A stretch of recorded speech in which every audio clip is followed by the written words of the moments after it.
Okay, you need to have your student handout 1 for our new unit on proportional relationships. And I'm going to go ahead and go over handout 1 with you.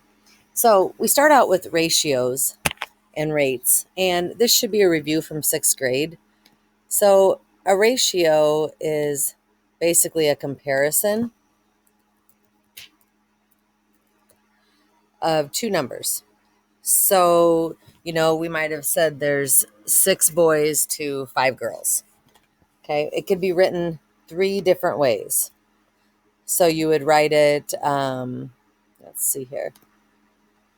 You might write it 6 to 3, or you can write it 6 to 3, or you can write it as a fraction, 6 to 3. And then they can also always be reduced. The order in which you write the ratio is important. So put important here to the meaning. Ratios, like fractions, can be simplified.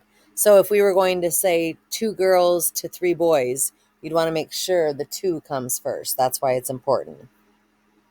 And then we have these silly pictures here to practice writing ratios. And I really don't think we need to spend our time doing that. But if we just did one, if we did teeth to no teeth, so if we counted the teeth, I have 1, 2, 3, 4, 5, 6, 7, 8. Looks like I get 9 teeth. And then there is, let's see here, 4, 8, 12. And there's 20. Oh, wait, my bad. There's 24 total. So then no teeth, we would have to subtract 9. And we would get 15.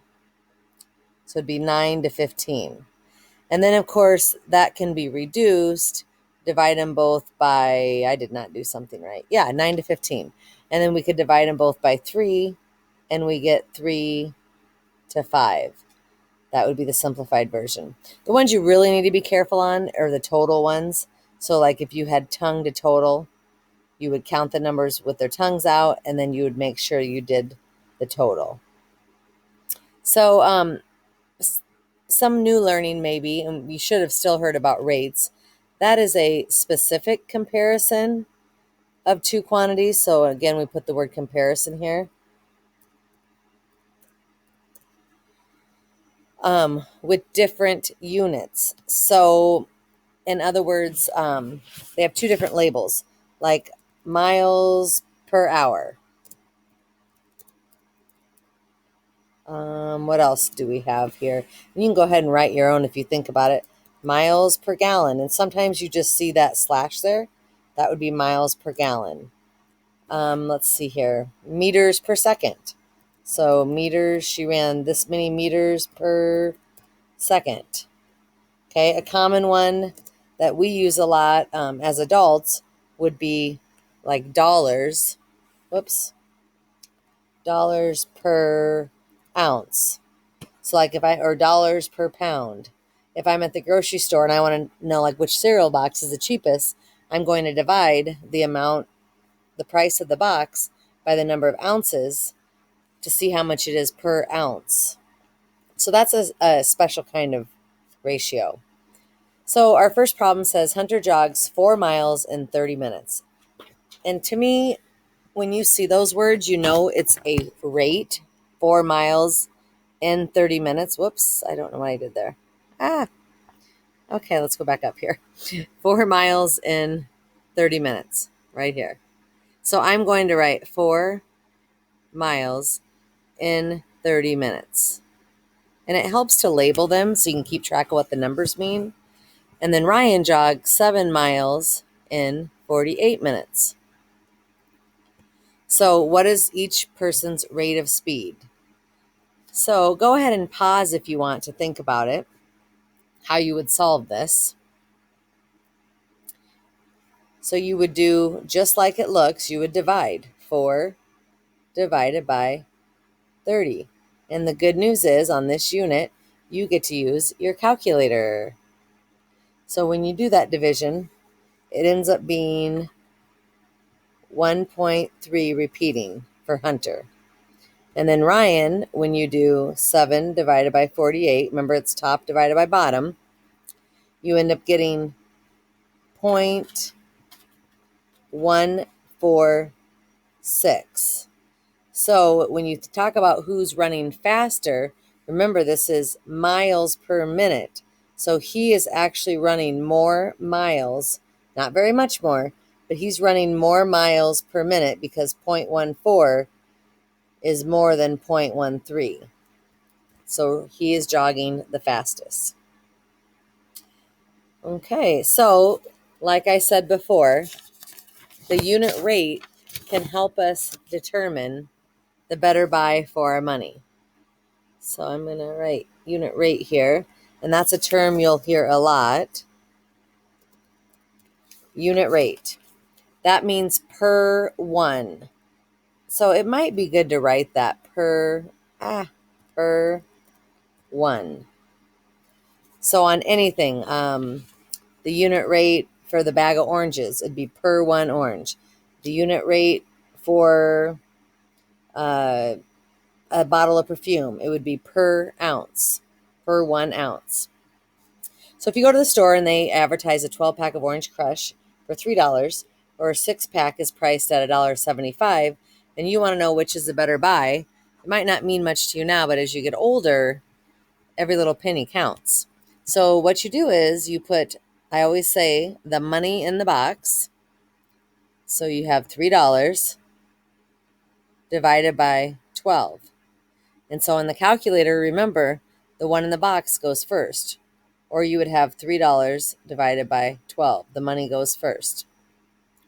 And then when you do that, that's going to give you 25 cents per can. The other one, you do $1.75 divided by 6, because there's 6 bottles in there. And that's going to give you 29 cents per can. So which one's the better deal? Obviously this one. You're going to save 4 cents per can. Doesn't seem like much, but if you're buying for a big party or something, that saves you a lot of money in the long run. Now, when two ratios are equal, they can be referred to as proportional. And that's a word you're going to hear a lot in this unit too. Proportional.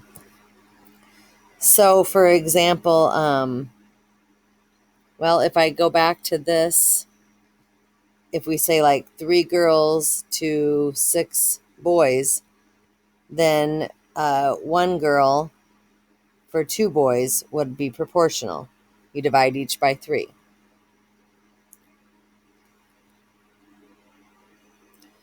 Now there's different ways to solve proportions, and we're just going to touch on this right now, and then later on we'll really hit them hard later, but this is just going to be kind of an introduction to it.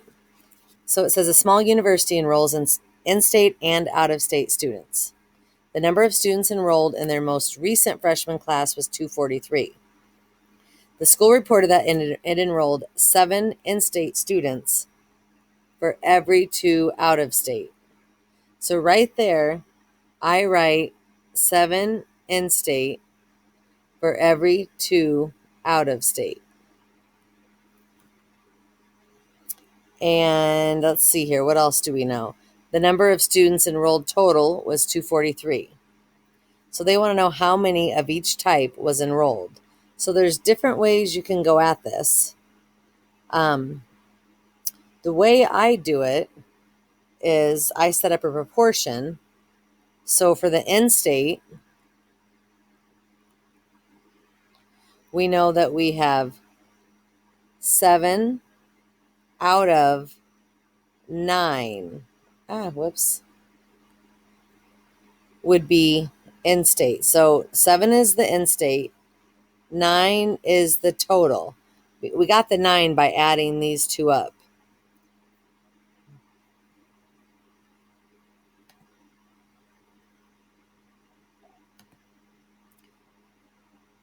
And then we have that equals the total out of 243. So you can do cross multiply, so 7 times 243, and then you divide by 9. And that gives you 189